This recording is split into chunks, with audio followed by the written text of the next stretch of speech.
Okay, we're going to look at this news article here. This is supposedly one of the reasons, and one of the main reasons, Glenn Beck was supposedly kicked off the air, and what he tried to reveal to people on his show, just one of the few times he had talked about this, and I had showed a little clip out of it in my Peopling of the Americas series and pre-Columbus American travel. And one thing to note here, this is one of the Cahokia Mounds. I believe this is a Mississippi one. Can't quite read, but this is one of the ones that's not lined north or directly east, and to also go with the solstices and things. And so people have often wrote it off, but the people that look at it see the incredible geometry of a double diamond in it and everything, and the measurements of it, and knew that it had to do with something. And more than so than that, it seemed to point to a star, if this is the same one, to point to a star at maximum. So not actually to point towards where a sun would be at solstice, but where a star would be at solstice. And not now, but before the time of this mound is supposed to be recorded. They're saying somewhere around over 2000 BC that it would have been lined up between there and like 6000 BC. Like 2000 BC it would have been there. Anyhow, and they talk about correlations of the pyramids and a few other things, and he makes some connections, and I just wanted to like give a preemptive intro into it, and I'll interject at times. Is made up of 606 feet, 606 feet, 606 feet, 606 feet, 606. It's made up of stades, exactly the same. It's the Newark Hopewell site, Hopewell City. Now, if that's not interesting enough, look at the angle of the Great Pyramid of Giza. If you take the angle of the Great Pyramid of Giza, the slope is 51.8 degrees. Let's go back to the earthworks. You know, we've looked at that before and everything, and a lot of people have noted that, and it's the only one that's really exactly that. The other two are slightly off, and then the Steps pyramid isn't. Well, everybody wants to key on that like it's the only thing, and it's, of course, you know, the seventh wonder of the world type situation. But one thing they always forget and don't pay attention to is that before they were that, there were step pyramids. Before that, they were just mastabas, exactly like over in ancient Sumeria and stuff. And they have connections to it. And then, of course, around their earliest temples and such, there were niched around the edges of it. And this is, again, an architecture from Sumerian. Before they really started to work with stone hard, they were working with fired clay mud bricks. And not only that, but they were exactly the same size as Sumerians were too. And it's where the cubit, and that it exactly from both those cultures is where it spread out to be a common thing and stuff. And other lineages such as the foot. And it's supposed to, you know, of course, be based on somebody's foot, just like the cubit goes from elbow to fingertip of certain kings, and they say, well, the reason it changed slightly during times is because their arms were different, but then they got a standardized thing, and then they all went by it. But the whole foot thing is still another one of those things that's based on base 10 of sixes, like the Sumerians, and six itself, and a division thought. It's weird, but they have it based on 6 and 60 and 360, and so you can multiply, and instantly, you know those kids that are weird and they can just multiply up in their minds? It's looked at as the Sumerians might have been able to do something of that, or at least the people that were actively practicing this and so on. Just like a kid would memorize a lot of things, but there's a logistics involved. But worse than that, or more so than that, it's the reason we have 360 degrees. And that's based off of the planet here itself, because the sun goes up and down through summer and winter, passing through fall to the dead of winter and so on. And it does so at a certain movement rate, which they declinated as 1 degree per day. And so that made the ball 360 degrees too. So it looked like it went with everything in its sacred geometry. It goes all too, but not only geometry, but the Sumerians have been shown to have found they have an ancient trigonometry, and also its mathematic equation works a whole lot easier and seems to be even more accurate than the one that we even use today. And you can imagine if we didn't lose that in elder times, what could have actually happened there, because we didn't talk about things like that. And, it goes to Pythagorean theorem and it goes up through all that. But this was thousands of years before it. But that's neither here nor there. Now, this 51.8 degrees, and so is the same for it. And he's going to show you a couple other connections too. If you measure the line that goes straight through the center of the structure, right here, and then you go true north, it's 51.8 degrees. That angle is exactly the same angle as the pyramids of Giza. It is the same math, the same calculations as ancient Egyptians. Let me show you one more connection. He's going to show you another connection, but a lot of people just write these things off like, oh, that's just, I guess, a coincidence. And yeah, anybody that's playing with geometry is going to end up coming up with that number. Well, there have been mathematicians and geometry people who have gotten behind that question and go, no, to come up with something like that, in 58, you'd have to, it's too much of a gradient. And you'd say, well, I want something about this or about that. If it was, what do they do? Pour sand and look at the slope of the exact point that it could possibly be, and that's the best one that it can be, like a sand mound or something made out of grains. And the sun, whenever it cuts through the clouds, and its beams that cut down, and the apex that's there, and you see all their different, even in their symbology of Ra, or later the other sun god Aten, and they have the arms coming out at different rates and little hands on the end of them and so on. But that number, because we give such significance, and apparently the Egyptians did too, and then everybody else enamors them over it, has a sacred number to it. And it shows up here in a people that's just kind of like the Mexico culture that you'd see, where they have the Temple of the Moon and Temple of this and that. Well, why do they call them that? Well, this one's lined up for the moon and to do this thing. This thing lines up to moon calendar type things. This one lines up to something else. Oh, so apparently they were keeping up with something that looked like farming and stuff from a long way before these people are apparently actively farming. Oh no, they were doing maize and all these things. Oh, so they've got this same type thing going on. But then these Cahokia guys, they go, no, they were pretty much something different. Well, here's another thing that was found in the 1800s, and it was buried with a guy. He's going to tell you the whole story, and a casket, and inside what you see here, which looks terrible, is a figurine.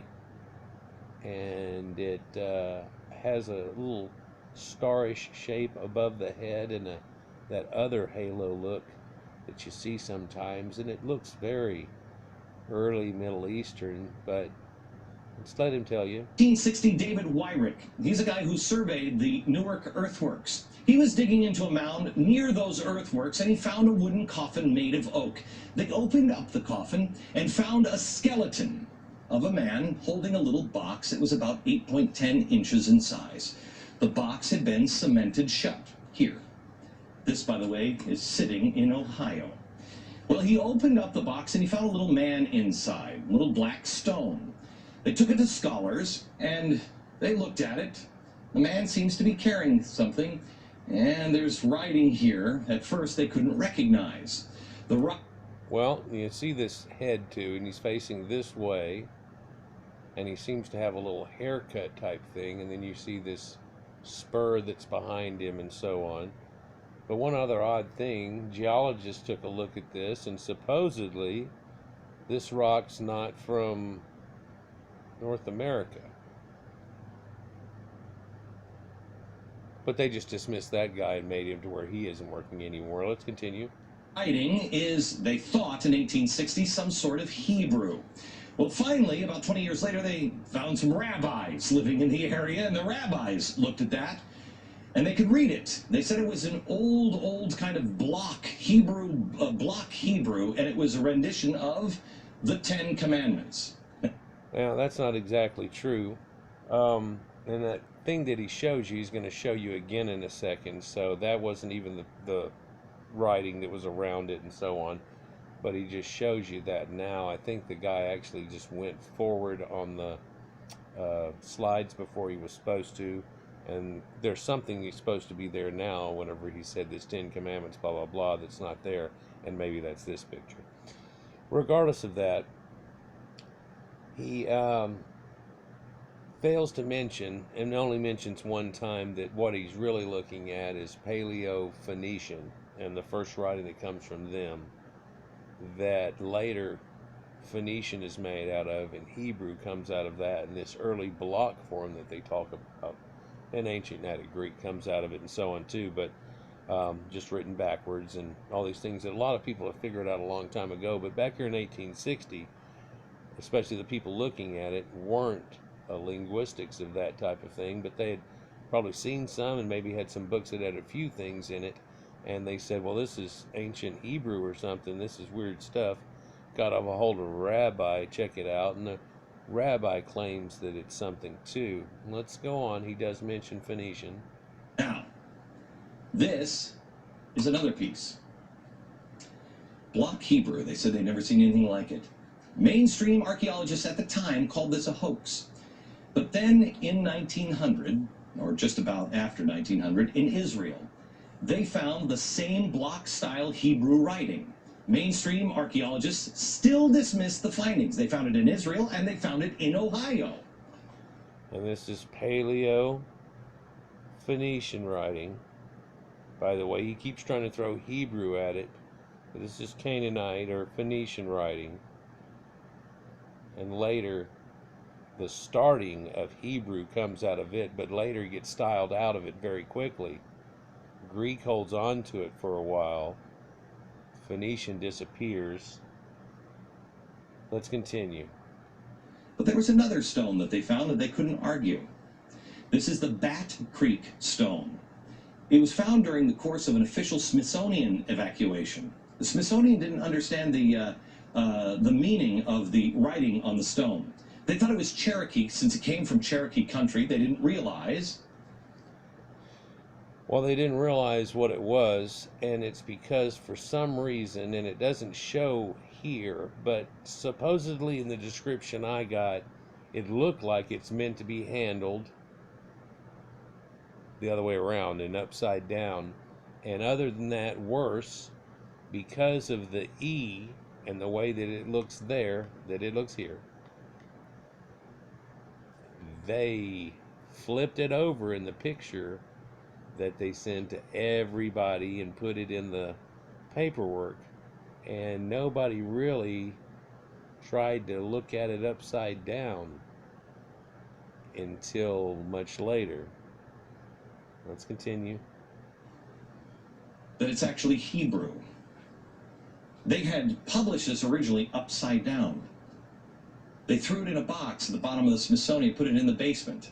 Many years later, a scholar took it out of the box, looked at it, and went, oh my gosh, it's upside down. It's Phoenician. So see, again, it's Phoenician. He said Hebrew, and then Phoenician, but it's Phoenician. And in fact, in no way could you say that even early Hebrew was Hebrew. It's Phoenician. There's a style where it comes out of it, and then the style that comes after Babylon, but it's early Phoenician, and they were the incredible trawlers. We've talked recently about ships being as old as 20,000 years on cave walls, 16,000 years on these two, 12 and 8,000 years, and now they just found a recent dock, which I've done a video on and going to put out, of an actual boat dock that's 8,000 BC that shows planking of woods and things, and they were master craftsmen at that time in Britain. So, wow, there's a lot of things going on. We thought it was all reed boats. Well, Thor Heyerdahl made it across in a reed boat, so all this impossible is not necessarily impossible. They knew the world was round, this hole going to fly off the end of it, and Columbus lie that they had going on. Go ahead, you fall off the end of the world. That's a comic thing and a twist made by someone else. But Phoenician writing, Bat Creek Stone. Let's continue. Ancient Hebrew. So what's going on here? What is that about? Where is that history? I'll show you in a few minutes, and we're going to have a conversation. I'm going to show you some more things that the Smithsonian, science, government, commerce colluded to erase. By the way, I want to thank the directors of the documentary Lost Civilizations of North America for bringing these stories to my attention. I was blown away. To find more, visit the website lostcivilizationdvd.com. And Glenn Beck doesn't. Somebody said they tried to put him in the same boat as Alex Jones and a couple of others and stuff. And I didn't watch his program really. I don't watch the news so much because it's all propaganda driven and so on. But I think this guy genuinely got intrigued by these findings and came out and said it. But he came out and said it, just quickly made this and did it, and then the powers that be got very ticked off that it would even say or insinuate this such thing. That it was not even questionable or shouldn't even be put out of. He walks around tapping the paper and goes, "What's that?" And asking a legit question. Of course, you could take insinuations from it, but let's continue. Here's the thing we should be asking ourselves. I don't know the story of these. Do you know that? Did you know that? Do you live in Ohio and did you know that? Why not? Why not? Because all this stuff's been covered up. Because there was religious, governmental, and an ideology that came here whenever they first started to figure it out, and it went right with their little ideal, and they stuck to it, of the fact that there was nobody here and nothing, and it was pretty much the dinosaur land that time forgot. And then after the last ice age, in came Amerindians, which were up in the edge of Russia and above China, and kind of like Eskimos, just hanging around, and then they came on across. Well, we see now that there's been at least 2 sites dated that came across before them, and they show Proto-Indo-Europeans, and then there's a few other sites that I've shown recently that even the genetics that they've got out of it is showing that straightforward, and X haplogroup and its connotations and the Salutrians and all these type of things. But it still tries to be dismissed, and it's going to be one of those things that just slowly gets blown away. It can't be just like poof, because they fear that people will freak out. And it's like, why did you ever start this? Well, there's a lot to that. Let's continue. Let's let him go. Were the American Indians wronged? Yes. Yes. And that's what we focus on in America. Is we were bad to the American. Forget about it. It's in the past. No, you can't forget about it. You want to bring up any moment that you can that white man bad, and never about the fact that he brought and heralded humanity, and he can fly now, and they're spacemen, and their medicines, help the world and everything, and everybody's trying to mimic them. It's got to be, see, white man bad, because if they don't keep you culled down, what are you going to do? Become Star Trek people? Well, if everybody got behind us, it'd be amazing what we could do as a planet, but that seems to be the opposite of the current narrative. Current narrative is white man bad, got to cut those feet out from up under him. Why would you do that if you saw somebody doing incredible in football and being the running back, you wouldn't go, okay, now we want to put you on the line because you're showing off too much or anything like that. What would you do? Would you give him the ball? Well, he's got the ball anyhow. Well, why is the game tackle the man with the ball? Why can't we make football out of it and you get on this team. In fact, why does anybody have to be on the other team? Now it's just a win-win situation. Let's play catch and kick ass. Apparently this one is the quarterback. Let's continue. The question should be the ones that the founders asked. Who are they? What knowledge do they have? Can you imagine the difference we would have now if we would put our differences aside and put our past in the past and concentrate on today and say, let's learn from each other. What do you have? What is that? What is that? So he really just openly asked, but he's also talking about trying to end our differences, and oh no, because there's a large part of the population that thrives off there being a difference, and a large part about their, being a conflict, and you can't have this hippie thing go on. Not good.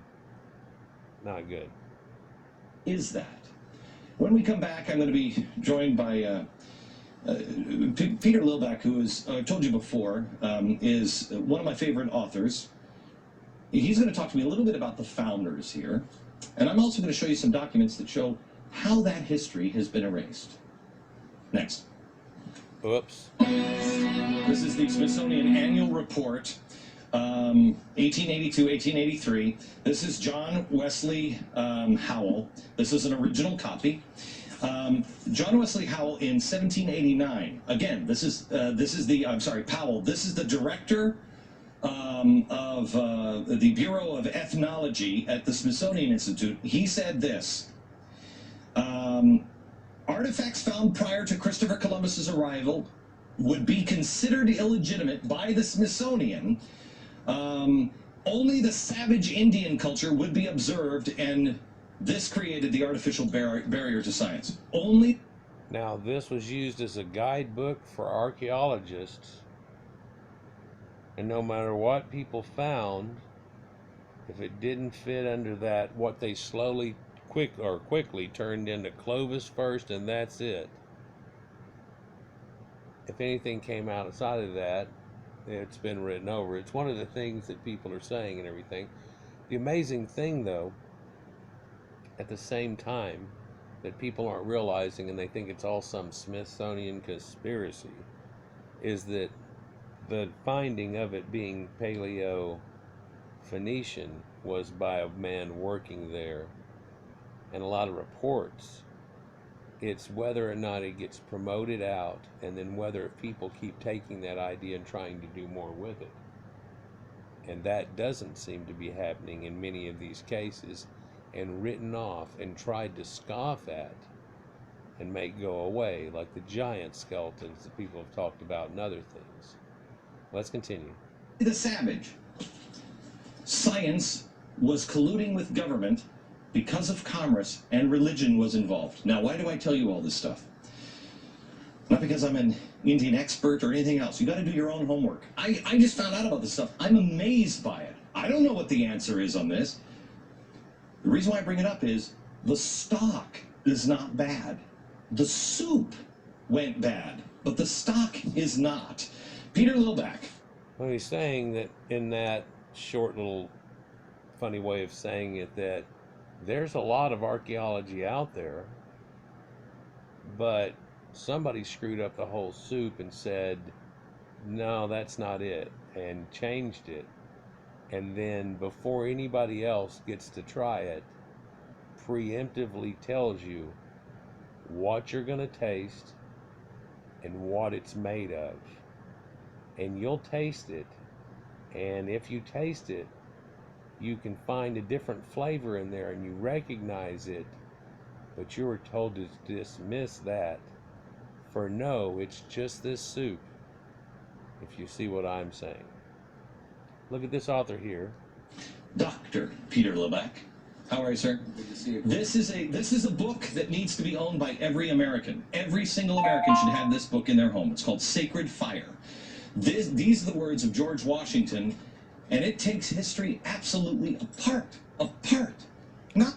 Man, I hate to cutting in, but then again, I probably have to without them getting market and everything. And I'm just trying to do a dissertation on this, so this is free use and everything, but like anybody else. But let's continue.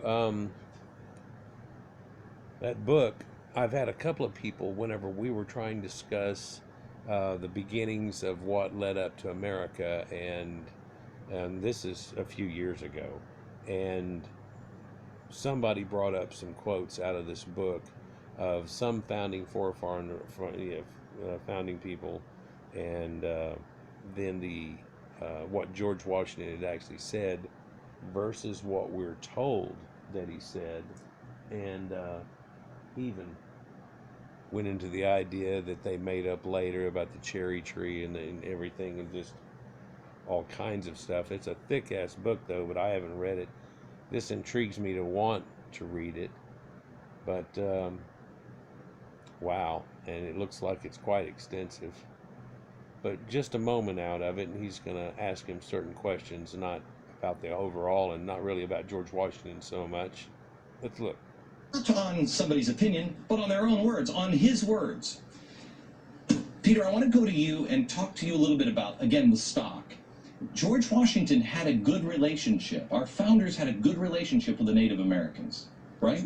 Yeah, before he talks, I'll tell you that, yeah, we did in many cases, but the Indians that you're talking about is one group or one sect of the Indians. The Indians aren't just exactly one monolith and show up as being, just everybody's that guy on the nickel.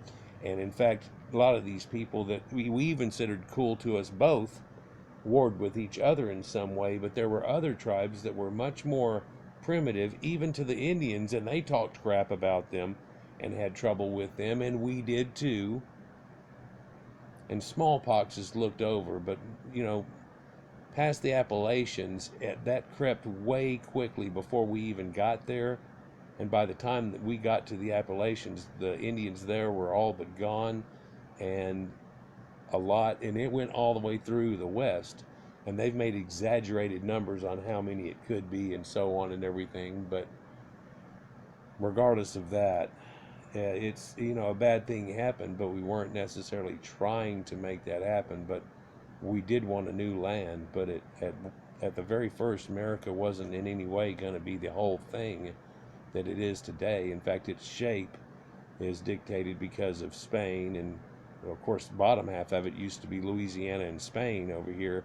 Louisiana was French, and Spain owning up Florida type area and everything, Florida, flowered land, and of course they own in New Mexico or whatever, and there was the Alamo situation, and it shaped Texas off the Rio Grande, and all those things that people won't talk out anymore, and Baja Peninsula and give it back, and da-da-da, and everything. But I digress. There's no question about that. When they came to America, they realized they could not survive without a close relationship with the Indian people. The greatest story, for example, is the Pilgrims who were blown off course. 800 miles out of their destination, Virginia, they're in Massachusetts. They land on ground, and they're in the middle of nowhere, no government. They make the Mayflower Compact, so they have government when they land. And there's no Native Americans there because a plague had gone through, but one person shows up. And one person shows up, and I made a video on this, and it's, what did the Pilgrims say or whatever. And amazingly, people don't even get this story ever at all. But in the first meeting of this guy is after the winter too, and so the first winter that they say happened isn't the way that it happened, but they barely made it through it. It was hard, everything else was hard, and then this guy shows up. But when he shows up, he's not going to mention it. He's going to say he just said, "Hey, what's going on?" or something. What he actually asked him is if they had any beer. The first meeting, he walked into camp, "Hey, da da da," and they were like, "What the hell?" And then he goes, "Hey, do y'all have any beer?" And they're like, "What?" Amazing. And why is it? Well, he had been taken all the way back to England and back, but he went through Greenland a couple of times and couldn't get back and everything one time too. Actually did it twice and knew the language real well by then. But let's continue. He happens to be a Native American that knew English. He'd actually been taken captive to England. He learned English. He'd gotten his freedom. He came back, his people were gone. The white settlers are there all of a sudden, and he meets them and he says, welcome. He speaks English. They couldn't believe it. The providence of that moment is extraordinary. They needed help, and there was a person there to help them, and he was a Native American. Right. And that created... Well, and that creates now people saying, well, you showed up and they tried to help you and you just killed them all off. And it's like, God, that isn't how that happened. That's not how any of that happened, really. And people look at it as the whole thing happened on a Thursday and stuff, and it didn't. And there were so few colonists at this time and stuff, and what grew from there. What happened to Jamestown and everything? Because everybody was cool and somebody else showed up. But we don't want to talk about that. Well, that's okay, because Whitey bad. Well, oh, but Indian savage great. Well, this guy was. Definitely this guy was. And the whole Pocahontas idea and Love John Smith and da-da-da and everything, that's not the problem. And everybody knows it. And not everybody was like that. Not all Indian bad, of course not. Not all white man bad. And white man coming to America wasn't bad either. White man exploring the planet wasn't bad. We're not going to keep trying to make white man guilt because of bringing humanity around and helping to raise everybody up, share with everybody. We can fly now and go to space, and then, oh, white man bad. Why don't we shove a lot of third worlders in your countries too, by the way, while we're at it? At least maybe eventually help them out. Look, we're helping them out a lot as it is. Let's not hamper us. This isn't the way that's... Listen. Let's continue, though, a little more. States, Massachusetts. All right, do I have time for one more story real quick? No? Okay, hang on, because I wanted to come back and talk about, William Penn. Because William Penn said something when he was working with the Indians that is critical to understand the truth, I think, about America. And we'll do that next. And we'll clip to it right here. The history that has been erased in our nation, and in particular with the Native Americans, happened because it didn't fit the story they created, Manifest Destiny. It only works when Indians were savages, and they had to have savages for commerce and government to expand. The ancient artifacts prove otherwise. Why aren't we looking into those? Peter Lilback is the president of Providence Forum and the author of George Washington's Sacred Fire. Okay, Peter. I think a great place for Americans to understand the truth about Americans and Native Americans and African Americans and all of it. It comes from William Penn. Tell the story. Great story. Philadelphia, the great founding city of the United States. That's where government began. It was founded by William Penn. He wanted a city without walls. And he determined that he would do it by making a constant commitment to justice and ethics with the Native Americans. Now, back then, every city pretty much had to have a wall around it, and then there would have to be a militia that's going around and protecting it, because just in case, because if they didn't, something would happen to these people. Everything would be cool for a good long time, and then some Indians. Well, just some Indians did it, so okay, well, let's just go kill some Indians. Sometimes you were killing not the Indians that did the damn thing in the first place and stuff. Well, they're Indians, they're Indians. No, it's not necessarily true. There was, like I just said a minute ago, a very different amount of what was going on with certain American Indians. You look now at the mound cultures and things and stuff that goes along with it, and the artifacts he showed kind of goes along, and the look of that. I don't want to go into all these mounds in America. I might do some on a couple, but really, if you want to see somebody that's gone into that, and even pyramids and some of their shapes and things like that, and a lot of lost pyramids that are all scalped off that I've talked about, is CFAPS. If you'll go look him up, he's got some great stuff on it. But we don't want to also make it sound like, well, we all came along shaking hands and everything was great, and everything that the white people did after that was just fantastic, and that slavery was fantastic and everything else. But it didn't form as America until 1776, and by 1807 all import of slavery was outlawed, regardless of what the Jewish slave masters, Democrats and things want. And then they themselves, the Africans that were capturing and selling their own people off. But that ended then, and then in 1865, and it really didn't go on for so long and everything, but it seems to be a crutch for certain people in America where they want to play a victim type card. And then, always white men bad with everything that happened and all colonizing and oh my gosh, and the Indians and everything. And like, man, I'm sorry it had to happen this way. Gosh, it really is. Looking back, it couldn't have happened any better, and most of the people made it out of it all right. And smallpox wasn't that big of a deal for most people. The people that was the most big deal for, the ones that had never been around, the Egyptians and the biblical people in Levant that had already gone through smallpox before, and that was the African Americans. They broke out bad. They had to quarantine them on Jamaican islands and stuff, and what we call resort islands today. And they had to get over smallpox first, but before they figured that out and kept them there, they had already let it get out. And South America was running rampant through the thing because they had running rampant through them, and so it was, it was an epidemic that broke out. And everybody looks like, oh, well, a white man walked over and coughed on somebody, and it was like, the white men weren't broke out with it at all. It was really, oh God, well, no, we're not going to blame it on slaves. No, well, it's not their fault. That little small stuff that white people finally figured out through science is actually a virus and all that stuff. Nobody knew back then. Surely before this time it was a demon. Jesus healed demons out of people and stuff, or whatever, and they were bleeding people in the Middle Ages to try to get the bad blood out and the good to do good. In fact, they did it all the way through to now. George Washington, they bled him to death trying to heal him. Let's continue. There never was an Indian war with William Penn. And there's a wonderful treaty that still exists that describes the commitment they made. And it says this: there are good people and bad people among all people. There are good and bad Indians. There are good and bad Christians. That's what he called them in Philadelphia. Well, we the people was all made up of white and people that would consider themselves Christians and have a Christian God and everything, but they made sure that it wasn't about religion, and there was a separate from religion and state, because religion had ruined quite a bit of the heritage of the Caucasians all the way back from biblical times till now. And then, and people don't remember the Middle Ages and the Inquisitions and all those things. So it was definitely a stirring point and point that people were trying to balk against. And then also at the same time that America kind of balked on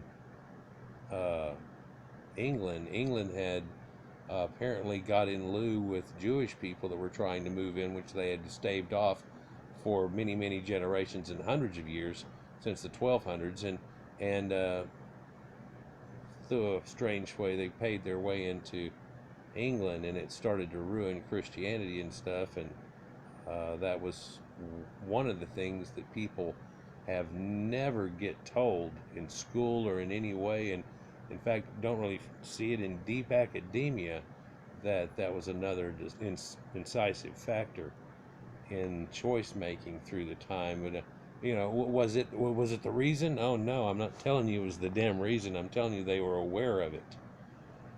Let's continue. And he said, we must come together so that we will address these problems that will come with respect and by communication, authority to good. That's where we need to be. There are good among us and bad among us. There are good Americans, bad Americans. There's good parts of America, there are bad parts of America. In the American story, we've got to come together as the good people, stand together and guard against the bad, so we can... Well, that's a great idea. And the only thing is people think it through, man, and it starts to get to where nowadays it's the R word. It's racist. What? Because you're going to have to point out that these people were much more advanced than these other people, and then more advanced than the Amerindians, more advanced than the slaves that they had, the Jewish slave master brought over, Islam 900 years before that. What had happened can't really, it wasn't like, there was a lot of white on white slavery, but a lot of that was just pretty much right there in the same gist, or the slightly more advanced people taking advantage of the ones that were just below, but in the process bringing them up. It wasn't destructive, just like the main intention of original black slavery wasn't meant to be destructive in any way. They were trying to get workers, and they got lots of them into South America. It was like 92% went to South America, but nobody wants to harp on that. Are the 6 times that amount that were Irish in the America, and the Irish were first as slaves, or even the 6 times amount of blacks that were used in Islam for 900 years before, or the more than double the amount that ever were in North America of black Africans that are equal to the amount that's still in Africa today that are blacks, enslaving blacks till this day. That's not all, it's all white man bad. And it's terrible to say it like this, but well, black man fantastic? And no, and whenever you started, well, if we have an open conversation, it gets to a sour point for a lot of people. And then the other ones call white supremacy and stuff. And you can see now with these special words they've got going on, white superiority and racism, and all they got to do is just, you know, racist, and try to use that against the even possibility of having a correct conversation about it, because they don't want to have the conversation, because it shows that the reason that we're trying to be all equal and put it all together is because these one people did it and these one people didn't, and they're helping them. Like in America, where we see the African Americans and they hate white people. Now it's a creed. They're brought up in that way, which is the starting of the whole problem, but broken homes and so on. But they're also brought up basically to hate white people and to hate cops.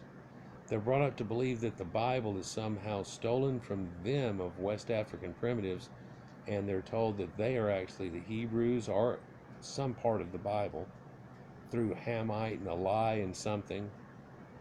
They also say now that they were just the Hebrews anyhow, and the Bible was just ours.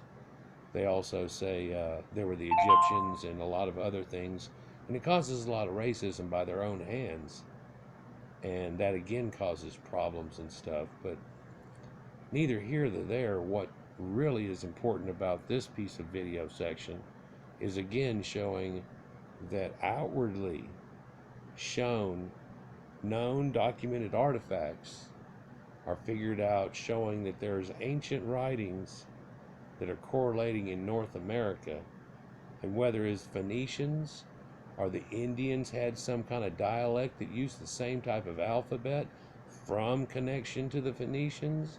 So there before Leif Erikson, before Columbus, there was, or what is going on? What's that all about? And then archaeology is finding it out now too, but people like me have to sit and pick it out of what's told, you know, and what's not told and what's not presented very often, and then show it to you, or otherwise you probably never know. By the same token, you know, it's not something that's projected out. Well, why is that? Well, if white man projects out something neat about white man, that's racism and white superiority. Whereas if any other ethnicity did it, it would be having pride in having something having done. But white people can't have pride because they were the top and heralds of humanity, and so it keeps setting the bar too high, and you can't do that. Well, I'm sorry if this whole Egyptian thing and Bible has gotten out of hand, but we're way past that now. We can fly, and we're spaceman, and computers and TV and electric stuff, zoom car, come on. Hello. Yeah, but nobody wants to talk about that part of it either. What's his last statement? Live in a country without walls. Peter, thank you very much. Back in a minute. To live in a country, not just Pennsylvania without walls, but a country without walls.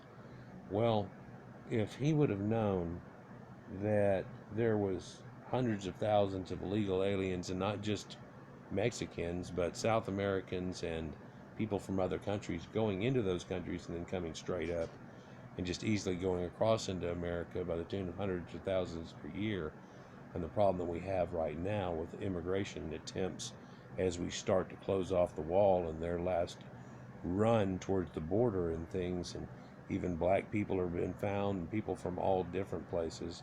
Of course, they're also spreading up into Europe like crazy too, and some of them are trying to make it happen in a weird way, like see how non-racist I am, and virtue signaling their own problem.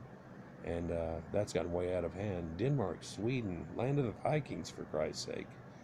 But no one's going down that way. They only want to go the other way. But